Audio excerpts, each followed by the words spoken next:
네, 안녕하세요, 여러분. 오늘도 즐거운 세계지리 시간 시작해 보도록 하겠습니다. 오늘 주제는 열대기후, 사람들의 생활은? 이란 주제로 열대기후에 대해서 살펴보려고 합니다.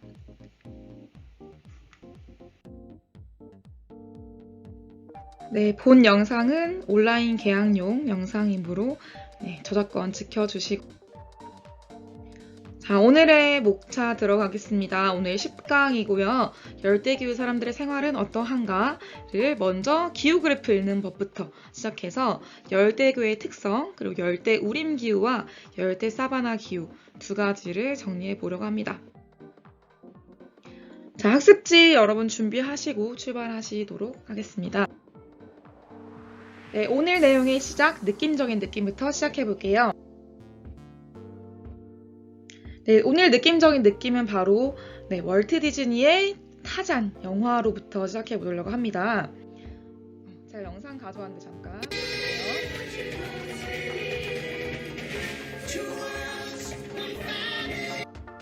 네, 여기까지인데요.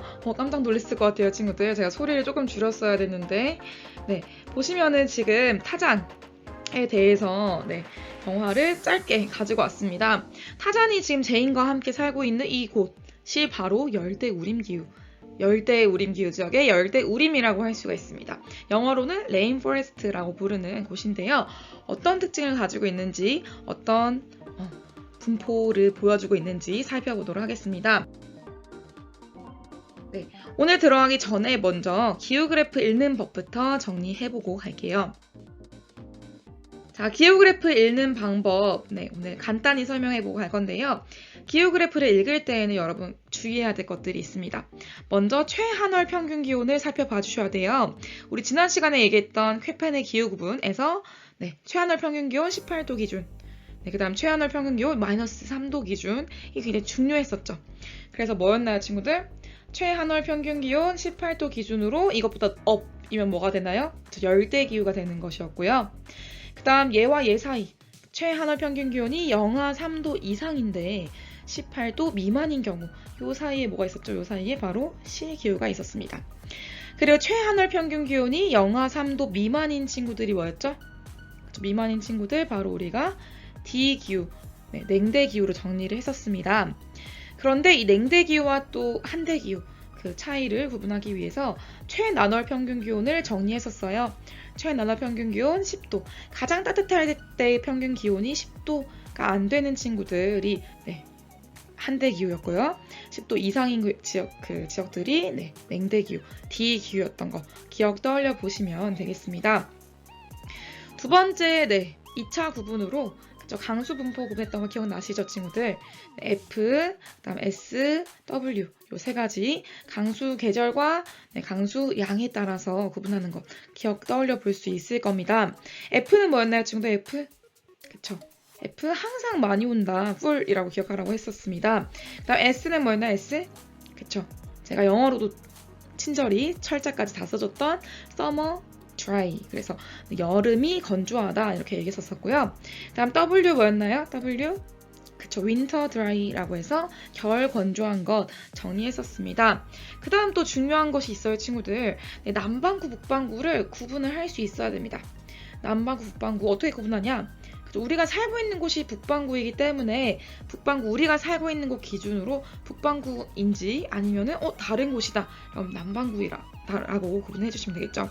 예를 들면 이런 겁니다. 북반구 기준으로 우리나라 기준으로 봤을 때 7, 8, 9월이 어떤 계절이에요, 친구들? 7, 8, 9월은 여름이죠. 그러면 여름이 7, 8, 9월 달 이때가 덥다, 기온상으로 더운 곳이다 라고 한다면 여기는 북반구구나 라고 파악하시면 되겠고요. 반대로 여름, 기온이 높은 시기가 1, 2, 3월 달에 있다. 그러면 여기는 남반구구나 라고 파악해 주시면 되겠죠. 요 네 가지 항목들 참고하셔서 지금 따라와 주시면 되겠습니다. 그럼 지금 왼쪽에 있는 기후그래프 한번 분석해 볼게요. 왼쪽에 있는 거 키상가니라는 곳인데요. 아프리카 중부 지역에 있는 도시입니다. 자, 키상가니의 기후그래프 봐주시면요. 쭉 제가 가장 추울 때 최한월 평균 기온 18도 선을 그어봤습니다. 18도를 지금 어때요? 그쵸? 모든 시기에 다 넘고 있는 거를 확인할 수가 있죠. 우리 기온은 어떻게 읽어야 된다? 기온은 왼쪽으로 따라가서 읽어라 라고 했었죠, 친구들. 그래서 왼쪽으로 따라가서 읽어보면은 거의 대다수의 월들이 다 25도 정도로 최하늘 평균 기온 18도 넘는 것을 확인할 수가 있네요. 그럼 여기는 어떤 기후예요?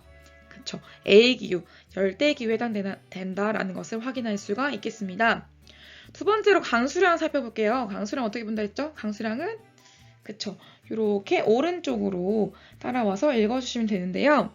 지금 보시면 어때요? 가장 강수량이 적은 시기 1월과 7월달 강수량도 어떤가요? 100mm를 넘고 있다라는 걸 봤을 때 그쵸? 여기 강수량도 1년 내내 많은 곳이구나 라고 파악할 수가 있습니다. 그래서 AF, 열대 우림기후 지역이구나 라는 것을 파악해 볼 수가 있겠죠. 어렵지 않죠, 친구들? 두 번째 기후 그래프 한 번 더 연습해 보고 갈게요.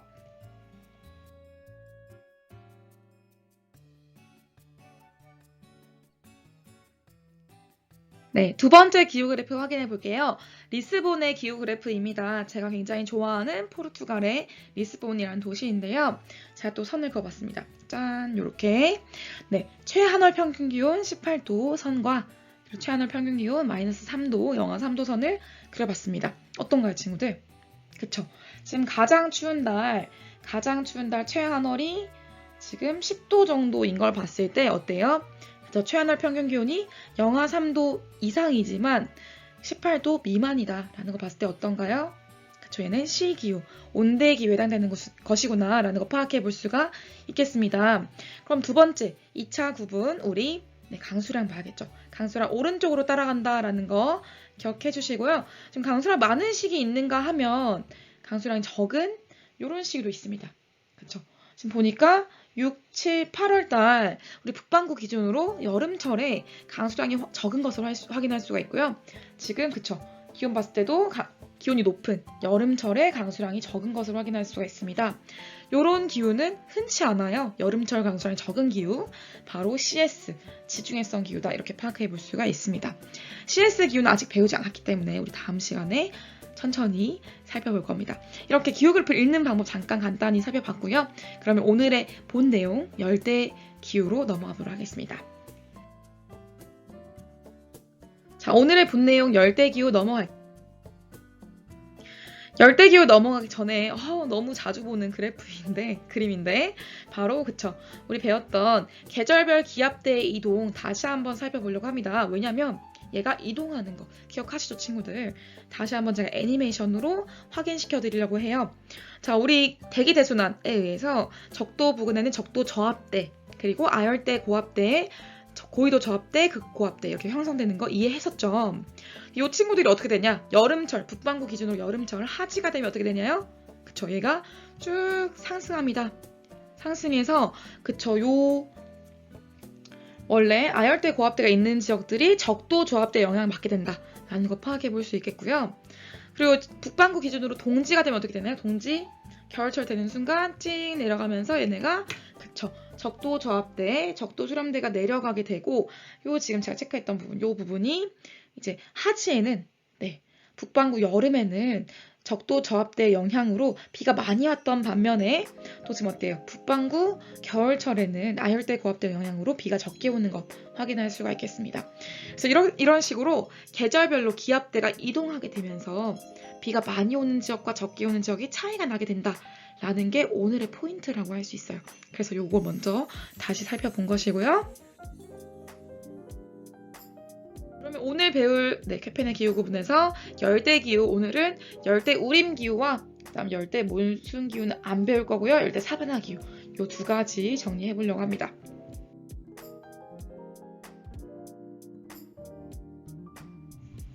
자, 지난 시간에 제가 조금 빼먹었던 내용이 있어서 좀 추가적으로 얘기를 해주려고 넣었습니다.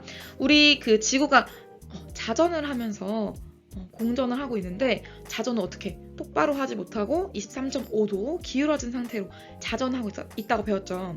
그래서 친구들 어때요? 우리 여름철에 북반구 여름철에는 조금 더 위쪽 부분 적도를 기준으로 위쪽 북반구 23.5도 부근이 좀 더 뜨거워진다 라고 정했었고요. 다음 겨울철에는 남반구, 그쵸? 남이 23.5도 부근이 더 뜨거워진다라고 했었습니다. 근데 제가 이 용어를 정리하지 못했어요. 우리 북회기선이라는 단어를 씁니다.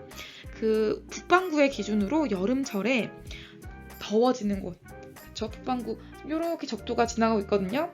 북반구 여름철에 더 더워지는 요 지역 우리가 북회기선이다라고 얘기를 하고요. 태양의 에너지가 요까지, 요게 한계선이에요. 요까지 쭉 비쳐 올라간다라는 뜻을 가지고 있다라고 정리해 주시면 됩니다. 그렇다면 북회기선이 있다면 뭐가 또 있을까요? 그렇죠. 남회기선이 있겠죠. 그래서 태양의 그 회기, 우리 기억나시죠, 친구들? 북반구 기준으로 겨울철일 때 남회기선으로 쭉 내려오는 거 볼 수가 있겠습니다. 그래서 태양은 봄, 여름, 가을, 겨울 이렇게 회기를 하게 된다. 태양의 회기에 따라서 계절별로 기후 특징이 달라지게 된다라는 점 오늘 정리하는 거예요. 그래서 우리가 오늘 배울 열대기후는 바로 북해기선과 남해기선 사이에 있는 이 부분이 A기후, 열대기후가 주로 분포하는 지역이다 라고 봐주시면 되겠습니다. 자, 여러분 오늘 배울 케펜의 기후구분의 열대기후 지역이 바로 이 지역이게 되겠죠. 적도 부근으로 북쪽, 남쪽으로 한 23도 부근까지 위치하고 있다 정리해 주시면 되겠고요. 그리고 열대기후 지역의 큰 특성 중 하나이죠. 바로 일교차가 연교차보다 조금 더 크다는 특징을 가지고 있습니다. 왜냐하면 연교차가 작은 편이에요. 왜냐면 1년 내내 덥기 때문에 뭐 더운 시기를 딱히 특정하기 힘들 정도로 계속 더운 기후인데요. 이런 기후조차도 밤에는 춥기 때문에 밤에는 기온이 좀 많이 떨어지기 때문에 일교차는 큰 특징을 가지고 있습니다. 그래서 봐주시면은 지금 그래프 11월부터 12월까지 쭉 월별 기온을 보여주고 있는데요. 지금 낮 기온은 큰 차이가 없어요. 그쵸? 1월달에도 30도 그리고 그쵸? 6월달, 7월달에도 32도 정도로 비슷한 기온이 거의 1도, 2도 정도밖에 차이가 나지 않는 특징을 보여줍니다. 하지만 지금 봐보세요, 친구들. average high temperature 이게 바로 낮 기온을 얘기하는 것이고요. 요거 지금 파란 색깔 칠해져 있는 거, 요게 바로 low temperature. 그래서 하루 중에 가장 낮은 기온이니까 밤 기온이겠죠. 그래서 지금 봐주시면은 1년 중에 기온 차이는 한 1, 2도 밖에 차이 나지 않는데 낮과 밤의 기온 차이는 어때요? 낮과 밤은 그쵸? 거의 6, 7도 정도 차이가 나는 것을 확인할 수가 있습니다. 그래서 낮과 밤의 기온 차이, 일교차가 훨씬 더 크다는 것을 여러분 너무 잘 볼 수 있죠. 그래서 이게 바로 일교차가 연교차보다 크다라는 것을 잘 보여주는 그래프라서 제가 가지고 온 것이고요. 여러분 학습지에 잘 정리해 주시면 되겠습니다. 자, 그리고 또 하나의 특징, 바로 대류성 강수인 스콜이 잘 내린다는 것인데요. 대류성 강수 제가 많이 강조했던 내용이죠. 우리 대면 수업 시간에도 많이 강조했던 내용인데 이게 바로 제가 얘기했었던 스콜이라는 옛날 나왔었던 음료수 이름입니다. 스콜, 너무 더울 때 더위를 확 가시게 해주는 그런 비 같은, 소나기 같은 존재인데요. 어떻게 오냐? 이렇게 옵니다. 여기 홍콩에 있는 공항에서 스콜이 왔던 모습의 그런 짤이라고 합니다. 제가 인터넷에 열심히 찾아서 가지고 온 것인데, 그쵸? 정말 마른 하늘의 날벼락처럼 아무것도 없었던 상태에서 갑자기 비구름이 몰려오면서 비가 싹 내리는, 이게 바로 스콜의 전형적인 모습이라고 할 수 있습니다. 거의 스콜은 한 10분 정도? 10분 정도 유지가 되다가 10분이 지나게 되면은 쑥 지나가게 되죠. 10분에서 한 20분 정도 유지되는 그런 소나기성, 대류성 강수가 바로 스콜이라고 얘기를 할 수 있겠고요. 바로 이해될 것 같습니다, 친구들.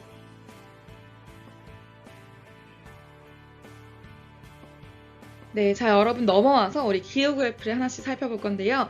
오늘 프린트에 나와 있는 그 기후 그래프들은 바로 열대 우림 기후 지역과 열대 사바나 기후 지역, 오늘 배울 두 지역의 기후 그래프입니다.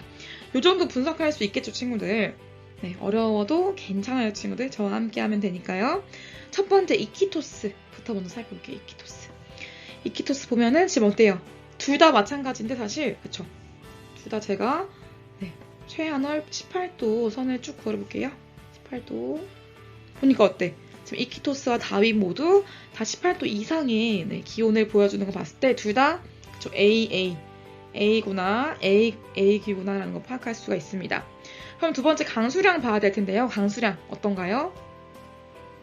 강수량 기준은 그쵸.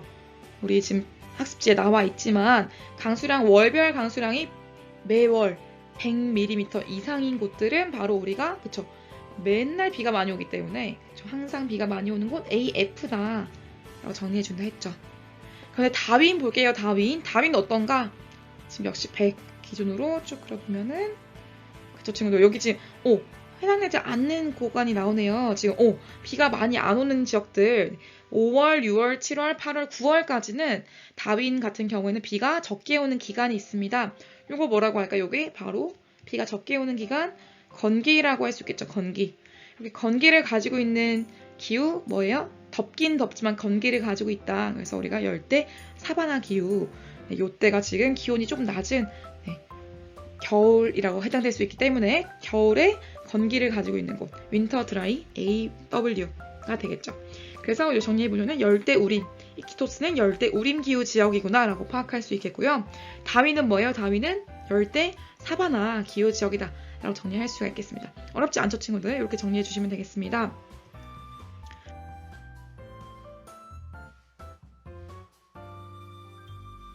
자, 그러면 오늘 내용 열대우림부터 들어갈게요.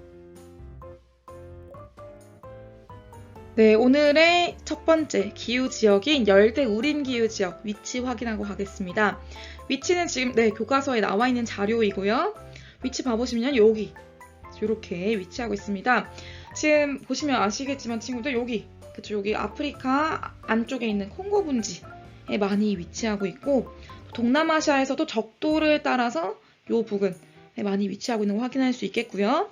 그 다음 아마존, 요게 지금 아마존 강이죠. 그래서 아마존 강을 끼고 있는 분지, 아마존 분지가 역시 AF, 열대우림 기후 지역의 대표적인 사례라고 볼 수가 있겠습니다. 자, 열대우림 기후 지역의 가장 큰 특징 중에 하나는 열대우림이 크게 발달한다는 것인데요. 열대우림이 무엇이냐? 바로 지금 사진에 나와 있는 것처럼 이렇게 빽빽한 숲을 얘기합니다. 그런데 이 빽빽한 숲이 정말 한 층만 있는 것이 아니라 키가 굉장히 다양해요. 그리고 나무 종들이 굉장히 다양합니다. 그래서 굉장히 생물 종이 다양하다 이렇게 얘기를 하기도 하고요. 지금 봐보시면 아시겠지만 친구들 키가 작은 애도 있고 큰 애도 있고 키가 굉장히 다양하죠. 그리고 여기도 보시면 빽빽하기 때문에 빛이 잘 안 들어와요. 빛이 잘 안 들어와서 큰 애들은 계속 더 막 크지만 아래에 있는 친구들은 빛을 잘 못 봐서 이끼 상태로 존재하기도 하고 또 우리가 타잔이라든지 라이언킹에서 봤었던 숲풀 속의 풍경, 열대우림, 숲풀 그런 풍경들이 다 열대우림에 해당되는 곳들이다라고 봐주시면 되겠습니다. 그래서 이것을 좀 어려운 말로 뭐라고 하냐? 이제 여러 개의 층을 가진 나무들을 가지고 있다라고 해서 얘를 다층의 수간을 가졌다 이렇게 얘기를 해요. 다층의 수간을 가진 숲의 구조를 보여준다 이렇게 얘기를 하기도 합니다. 이거 같이 정리해 주시면 되겠어요. 네, 두 번째로 열대 사바나 기후 지역 정리하고 생활 모습 정리하고 가겠습니다. 자, 열대 사바나 기후 지역의 위치도 확인해 볼게요. 분포 모습들이죠. 바로 여기 이렇게 위치하고 있습니다. 어디 있는지 한번 확인해 보고 갈게요. 여기 아프리카 지역에 넓게 분포하고 있는 거 확인할 수 있겠고요. 지금 열대 사바나 기후 지역 이렇게 생긴 애죠. 그 다음 남부아시아 지역에도 여기 인도 지역과 그 다음에 여기 태국과 베트남 아래쪽 부분들 위치하고 있는 거 확인할 수 있겠고요. 또 특이한 것이 아메리카 일부 지역들이 많이 있습니다. 많이 들어가 있는 거 확인할 수 있는데 가장 특징적인 것 중에 하나가 바로 여기입니다. 여기 중요합니다, 친구들. 왜냐면 친구들이 여기가 맞는 곳이었어? 여기 해당되는 곳이 맞아? 라고 생각하는 곳들이 있어요. 바로 여기 오스트레일리아, 호주의 귀 부분 이렇게 귀 부분이 여기 바로 다 AW 지역입니다. AW. 그래서 열대 사바나 기후 지역이 오스트레일리아에도 있다라는 거 꼭 기억해 주셔야 됩니다, 친구들. 그럼 어떤 특징들이 있는지 한번 더 확인해 보고 가도록 할게요. 자, 확인하기 전에 먼저 기후 그래프 볼 겁니다. 기후 그래프 제가 좀 낙서 지워보고 같이 정리를 해볼게요. 네, 자 보실게요. 보시면은 지금 다르에스살람이라고 하는 오른쪽에 있는 기후 그래프가 바로 AW 지역인데요. 어떻게 볼 수 있냐? 역시 똑같이 18도, 18도 선 그려야겠죠. 기온 그래프 18도를 그렸을 때 모든 기후가 다 모든 그 계월들이 다 위에 있죠. 그래서 여기 A 기후 지역이다라는 거 파악할 수가 있겠죠. 그런데 보시면 어때요? 그쵸, 여기 아래에 지금 비가 적게 오는 건기가 있다라는 거 봤을 때 어때? 건기를 봤을 때 얘 AW다 라는 거 파악할 수가 있겠죠. 그래서 비교해 보시면은 왼쪽에 있는 키산가니가 바로 AF 지역입니다. AF 지역은 어떠냐? 그쵸? 일단 18도 선 다 넘었고요. A 확인할 수 있고, 그 다음 어때요, 친구들? 여기 아래에 지금 보시면은 100도 선을 기준으로 봤을 때 어때? 모든 시기가 다 100도 이상, 100mm 이상으로 강수량을 기록하고 있는 거 확인할 수 있죠. 그래서 비도 많이 온다. 그래서 AF 이것을 확인할 수 있는데, 일단 평균적으로 봤을 때 지금 그쵸? 이렇게 그려볼게요. 제가 쭉 그려봐 보시면은 평균적으로 AF 지역이 좀 더 비도 많이 오고요. 그 다음에 기온도 좀 더 높은 시기인 걸 확인할 수가 있어요. 다레스살람 조금 이렇게 기온이 낮은 시기가 있는 반면에 키산가니 같은 AF 지역을 쭉 비도 많이 오지만 쭉 더운 것을 확인할 수가 있습니다. 이렇게 비교해 주시면 되겠어요.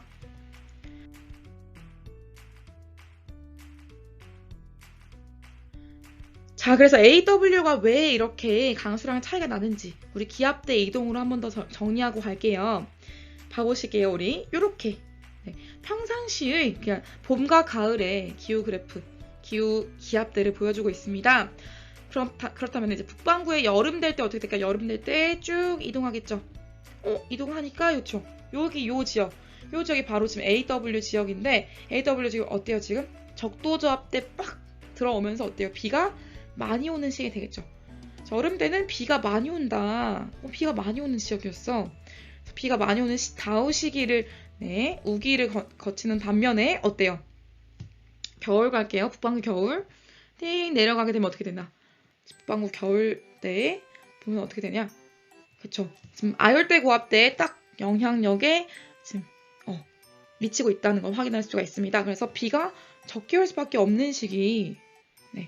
그래서 비가 적게 오는 시기 우리가 건기라고 표현한댔죠. 건기가 있을 수밖에 없다. 그래서 건기가 있는 기후 바로 AW가 나타날 수밖에 없다. 왜? 그쵸? 아열대 고압대의 영향권에 있는 시기가 있기 때문이다. 라고 정리해 주시면 되겠습니다, 친구들. 어렵지 않죠? 네. 자, 그래서 열대기후 지역의 가옥들, 우리 생활 모습들 정리하고 갈 건데요. 일단 가옥이 왜 중요하냐? 지금 우리나라 사람들은 거의 대다수가 뭐 빌라라든지 아파트라든지 단독주택 같은 그냥 일반적인 모습의 그런 가옥에 살고 있어요. 집에 살고 있죠. 그런데 여기 열대 지역은 굉장히 특징적으로 이 기후를 잘 반영하고 있는 가옥 구조를 보여주고 있다. 그래서 굉장히 특징적이기 때문에 우리가 잘 정리를 하고 또 문제도 자주 나오는 부분 중에 하나입니다. 그래서 정리를 해볼 건데요. 첫 번째 고산가옥이라는 것이 있으면 고산가옥 이게 뭐냐? 이렇게 생긴 가옥입니다.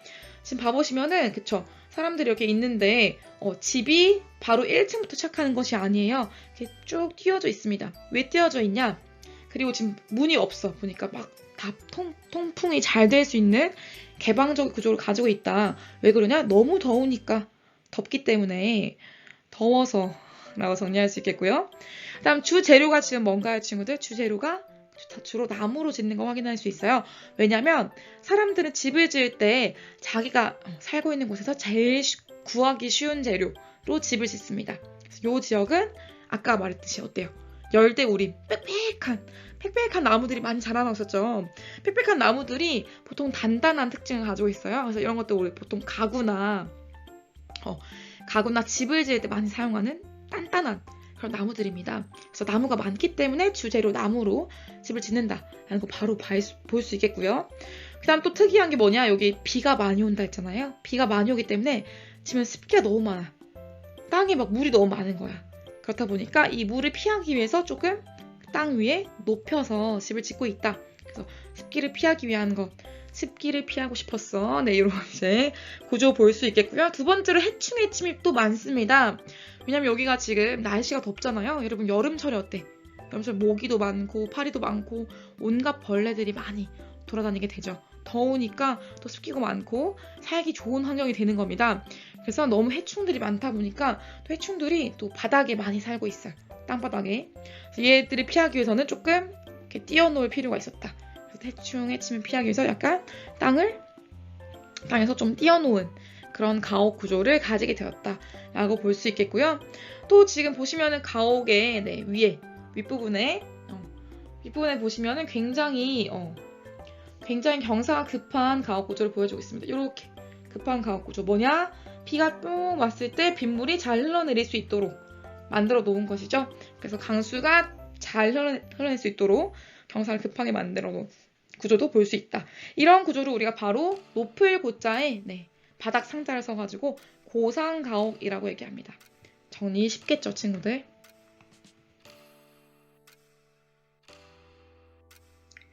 네. 그래서 유튜브에 사실 굉장히 많은 영상들이 있는데 약간 저작권이 다 걸려 있어서 제가 이렇게만 넣어봤습니다.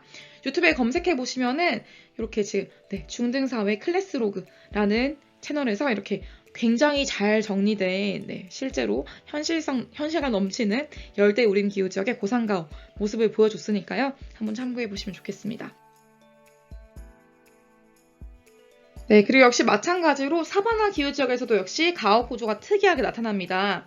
그런데 얘도 사실 사진이 다 저작권이 걸려 있는 것밖에 없어서 제가 링크만 넣어놨습니다.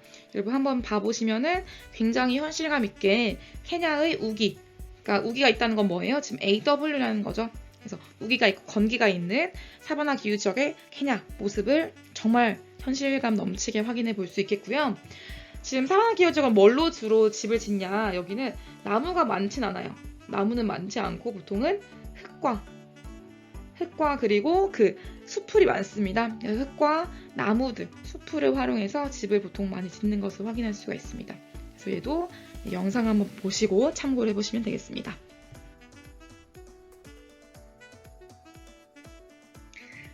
네, 그리고 생활 중에서 굉장히 중요한 부분인 바로 농업을 정리해 보려고 합니다. 우리는 주식으로 뭘 먹나요? 그래서 우리는 쌀을 먹죠. 근데 쌀을 먹는 이유도 사실은 우리나라의 기후와 굉장히 관련이 있다고 얘기를 이미 했었죠.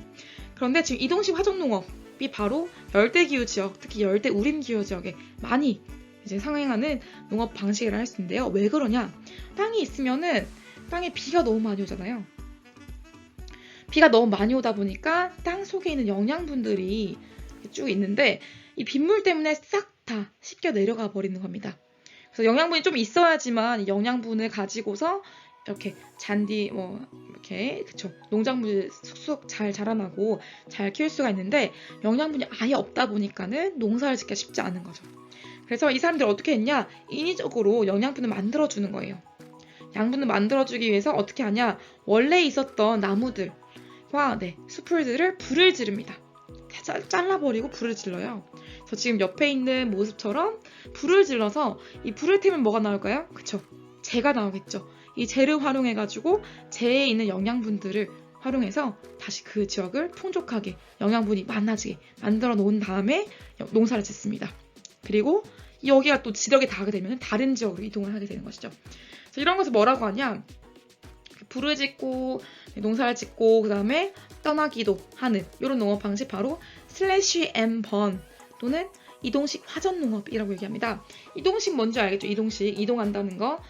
불을 질러서 농사를 짓다가 잘 안 되면 다시 다른 곳으로 이동한다 라는 뜻인데 화전, 불화자의 밭전자입니다. 그래서 불을 지른 밭으로 농업을 한다. 화전농업이라고 이해를 하시면 되겠고요. 슬래시가 뭐냐?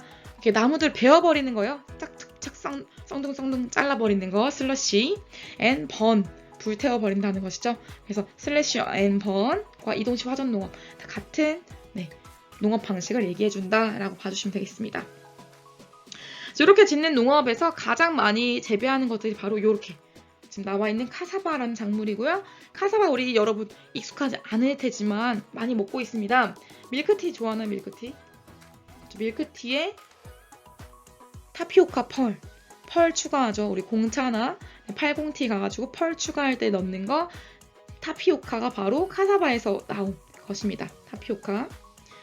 그래서 저도 굉장히 좋아하거든요. 이 타피오카가 밀크티에 들어가는 거 카사바로부터 유래되었다라고 봐주시면 되고요. 카사바가 아프리카에서 특히 많이 재배를 하고 있습니다.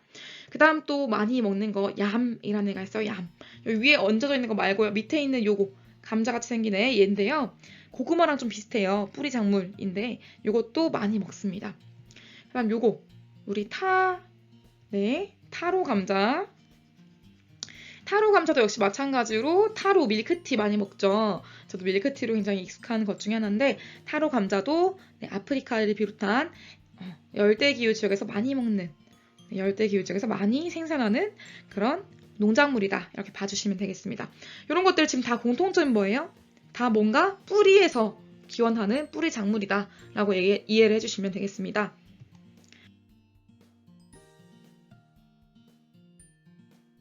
자, 또 우리 요 지역들에 많이 하는 농업 방식 중에 하나가 바로 플랜테이션인데요. 많이 들어봤죠? 플랜테이션은 뭐냐? 그쵸?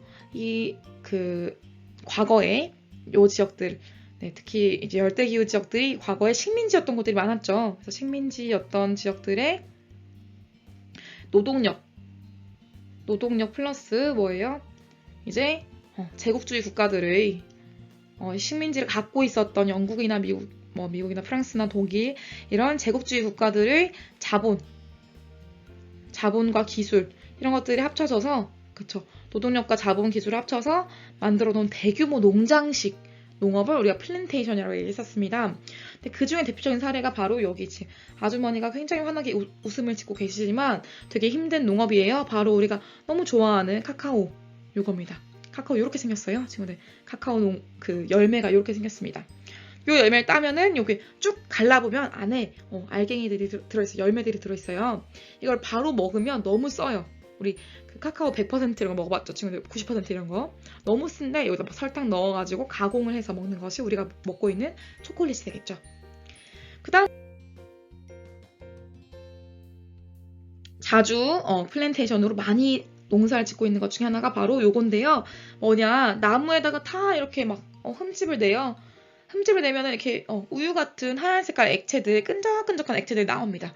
이게 뭐냐? 바로 고무라고 할 수 있어요. 고무를 이렇게 이제 다 받아가지고 얘네를 라텍스로 만들기도 하고 또 우리가 알고 있는 고무로 만들기도 하고 타이어로 만들기도 하고 하는 것이 바로 천연고무인데요. 바로 열대 우림기후 지역에서 하는 플랜테이션 중에 하나다라고 봐주시면 되겠습니다.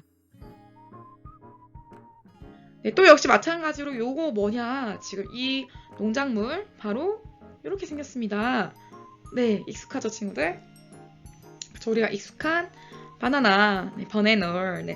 바나나가 바로 또 열대 우림기후 지역의 대표적인 농산품 중에 하나인데요. 바로 플랜테이션으로 주로 재배한다는 거 볼 수 있겠고 제가 가본 곳들 중에서는 인도네시아에 가니까 이 바나나 플랜테이션이 굉장히 많더라고요. 그래서 바나나가 또 그거 알죠, 친구들? 전 세계의 바나나는 단일 품종이다. 딱 하나의 품종밖에 없어요. 그래서 바나나가 하나가 병들어 죽기 시작하면은 전 세계 바나나는 멸종될 수밖에 없다라는 얘기도 들어봤을 겁니다. 그래서 그런 비하인드 스토리를 가진 바나나도 플랜테이션 작물이다라고 봐주시면 되겠습니다. 네, 그리고 요거는 뭐냐? 저도 매일 아침마다 한 잔씩 무조건 하는 거. 여러분도 아마 공부할 때 시험 기간에 많이 먹을 건데요. 바로 이거죠. 원두콩 커피입니다. 커피는 사실 그 우림 지역에선 잘 되지 않아요. 열대 우림 말고 커피는 보통 열대 사바나 지역에서 주로 경작이 된다라고 봐주시면 되고요. 우리가 열대 사바나 기후 지역이 사실 뭐가 있어요? 우리 건기가 있죠. 건기가 있는 지역인데 건기가 뭐 때문에 있는 거였어요? 그쵸? 아열대 고압대 때문이었죠.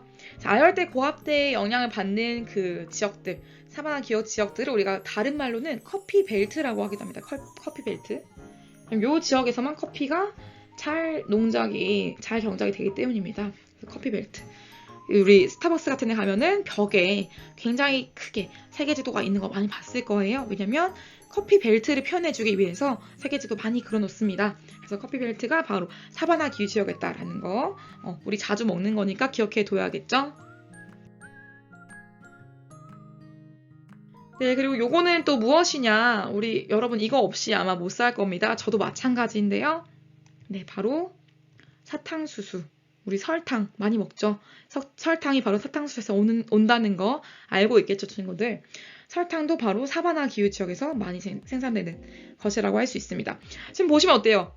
커피, 설탕 이런 것들 우리가 없이는 못 사는 것들, 네, 이런 것들이 다 사바나 기후 지역에서 생산되는 것들인 거 확인할 수가 있습니다. 사바나 지역이 없다면 우리가 또 이런 것들 먹을 수 없겠죠. 그래서 플랜테이션으로 굉장히 저렴하게 봉사를 하고 있는데 그 이유는 과거에 식민주의, 식민지 국가였을 때로 역사가 거슬러 올라간다. 그래서 우리는 어떻게 보면은 그 어떤 이분들의 노동의 혜택을 보고 있는 것인데 좀 굉장히 미안하기도 하고 죄송스러운 부분이기도 하죠. 그래서 요즘에는 어떤 거 많이 해요? 요즘 우리나라에서도 공정무역 커피나 공정무역 카카오 같은 것들을 많이 하는 이유가 바로 플랜테이션 이 구조를 좀 좋게 만들어 보고자 하는 것이다 라고 여기까지 이해를 해주시면 여러분 완벽한 정리가 될 것 같습니다. 오늘 마지막 한 주 정리하고 마칠 건데요. 읽어볼게요.